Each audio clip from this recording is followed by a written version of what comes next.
देश भर के अलग अलग राज्यों में आज लोकसभा चुनाव के चौथे चरण की वोटिंग हुई। लोगों ने घर से निकलकर मतदान किया। वहीं अगर पहाड़ी राज्य हिमाचल की बात करें तो यहाँ लोकसभा के 7वें यानी कि आखिरी चरण में मतदान होगा। प्रदेश में 1 जून को मतदान होना है। 1 जून को प्रदेश की 4 लोकसभा और 6 विधानसभा उपचुनाव के लिए वोटिंग होगी। राजधानी शिमला में सुरेश कश्यप ने भी नामांकन भरा। आज नामांकन है और सारी जनता से आशीर्वाद की हमने अपील की है। निश्चित रूप से सभी जो मेरे संसदीय क्षेत्र की जनता है उनका आशीर्वाद मिलेगा और निश्चित रूप से फिर से दूसरी बार और चौथी बार लगातार इस सीट को हम जीतेंगे और हिमाचल प्रदेश की 4 सीटें जीतकर मोदी जी की झोली में डालेंगे और फिर एक बार मोदी सरकार हम देश में बनाएंगे। इस लक्ष्य के साथ हम आगे बढ़ रहे हैं। शिमला संसदीय सीट पर कांग्रेस के विनोद सुल्तानपुरी ने मुख्यमंत्री और प्रतिभा सिंह की मौजूदगी में नामांकन भरा। इंडी गठबंधन के चलते विनोद सुल्तानपुरी के नामांकन में सीपीआईएम के साथ रहकर चुनावी रैली को नया मोड़ दिया। अभी तो लड़ाई शुरू है और अपने तरफ से जो बेस्ट हो सकता है अपनी बेस्ट परफॉर्म करना है।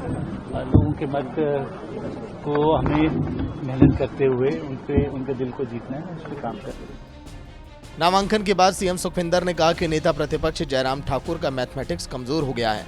हिमाचल में 4 जून को सरकार को गिराने को लेकर उनकी समझ कमजोर है। सीएम ने कहा कि यह चुनाव साधारण चुनाव नहीं है, लोकतंत्र के भविष्य को चुनने का चुनाव है। चारों संसदीय क्षेत्र में हम जनता की अदालत में गए हैं।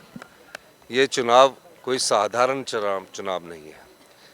ये चुनाव लोकतंत्र के भविष्य को सुनिश्चित करने का भी चुनाव है। देश की राजनीति को दिशा देने का भी चुनाव है। इस चुनाव में जिस प्रकार भारतीय जनता पार्टी ने जनता की भावनाओं का सौदा किया है और जो विधायक जनता के वोट पर चुनकर आए और भारतीय जनता पार्टी को जब